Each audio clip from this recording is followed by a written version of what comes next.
In the long run, and not very long run, we're talking about mountaintop removal, stripping every mountain in southern West Virginia.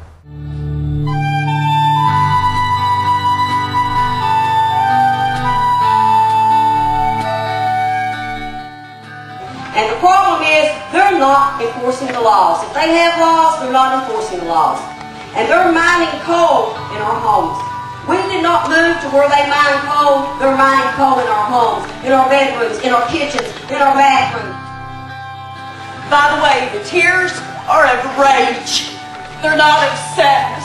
They're not only of heartbreak. They're of rage for what they've done to my home and my culture. By doing this to our mountains, they're doing it to us. And they don't even care.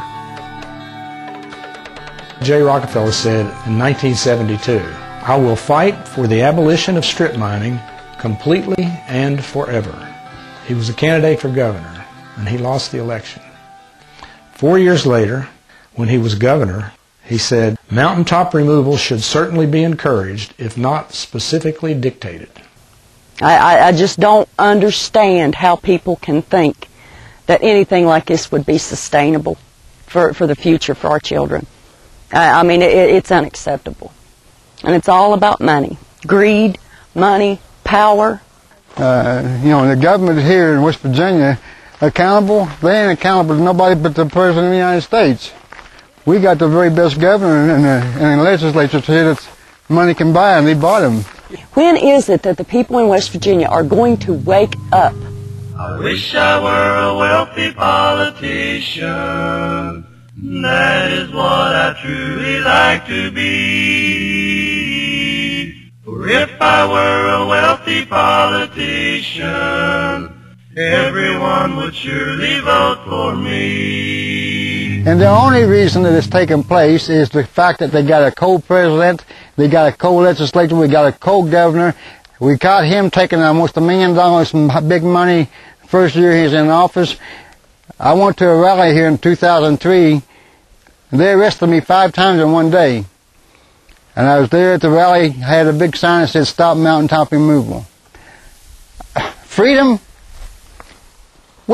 Freedom? We're not only losing our freedom, we're losing our state.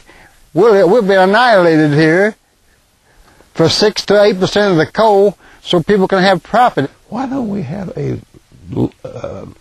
literate, civilized debate on these things? But you're not going to get it by the people who control the press. Well, the West Virginia media is timid to take on big coal. 80% of the people in this state are opposed to mountaintop removal. The coal company said that several years ago, and Ken Ward was present, the reporter from the Gazette, and he wrote it in an article.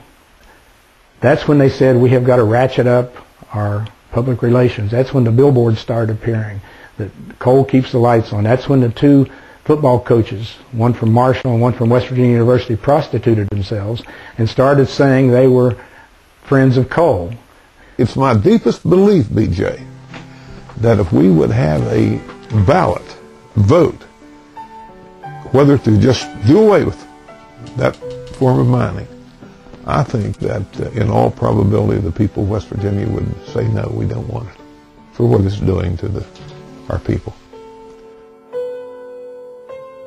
And I think somewhere down the road, some of these so-called environmental protectors, the DEP, and some of these people that are being paid to protect the environment, that bed buddies with the coal companies, some of the top political leaders of this country, state, county government, and all, they're all in it together.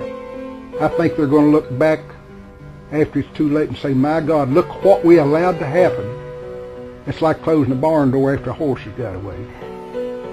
I take people up to Caper Mountain a lot, and every time I go, I'm just, it runs over me. It's devastating. I never get used to it.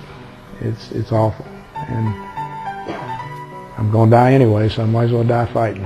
And They're destroying everything that's dear to me, and so at least I'm going to say that it's wrong. If the end consumer, who is me, who flips on a light switch, who turns on electric, what is the price we're paying for that? Who's paying the bill? I mean, why is that coal worth that much?